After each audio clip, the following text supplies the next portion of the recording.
বাংলাদেশ জুড়ে একটা আনন্দময় পরিস্থিতি বিরাজ করছে।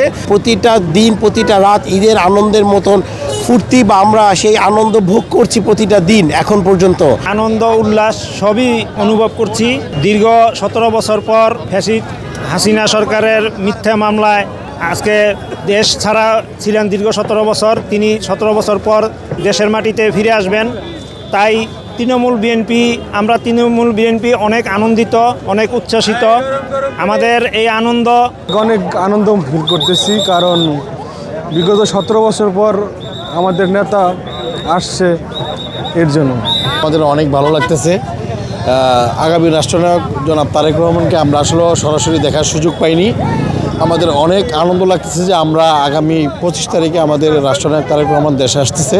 সেই দিনটা আমাদের জন্য অনেক স্মরণীয় থাকবে আমরা বিশ্বাস করি। একমাত্র স্মার্ট সিটি বসুন্ধরা, আধুনিকতায় এক ধাপ এগিয়ে। নেতৃত্ব মানে কারো ঘাড়ে চেপে বসা না, নেতৃত্ব মানে হচ্ছে জনগণের বিপদে তার পাশে এসে দাঁড়ানো। ঠিক আপনারা এখন যে বাংলাদেশে যে ক্রান্তি লগ্ন চলছে, এই ক্রান্তি লগ্নে এই মানুষের পাশে এসে দাঁড়াতে কিন্তু তারেক রহমান যে সিদ্ধান্ত নিয়েছেন, সেই সিদ্ধান্তের ফলে কিন্তু আপনারা দেখতেই পাচ্ছেন পুরো এলাকা জুড়ে, আমি বলতে চাই বাংলাদেশ জুড়ে একটা আনন্দময় পরিস্থিতি বিরাজ করছে।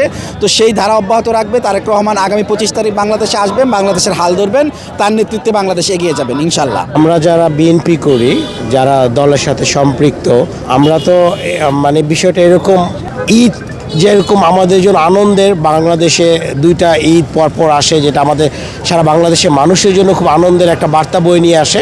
তারেক রহমান 12 তারিখে যখন ঘোষণা দিল বাংলাদেশে আসছে, আমি মনে করি সেই 12 তারিখ থেকে আজকে পর্যন্ত আমাদের জন্য প্রতিটা দিন প্রতিটা রাত ঈদের আনন্দের মতন ফুর্তি বা আমরা সেই আনন্দ ভোগ করছি প্রতিটা দিন এখন পর্যন্ত। এবং আপনারা জানেন, আপনারা দেখতে পাচ্ছেন, শুধু আমি আমার কথা একা বলবো না, এখানে যারা উপস্থিত আছে প্রত্যেকের চোখে মুখে কিন্তু আপনারা আনন্দ দেখতে পাচ্ছেন। কারণ 25 তারিখে আমরা আমাদের প্রিয় নেতা, বাংলাদেশের অভিভাবক, ভবিষ্যৎ অভিভাবক তারেক রহমানকে আমরা বরণ করে নিতে যাচ্ছি ইনশাআল্লাহ।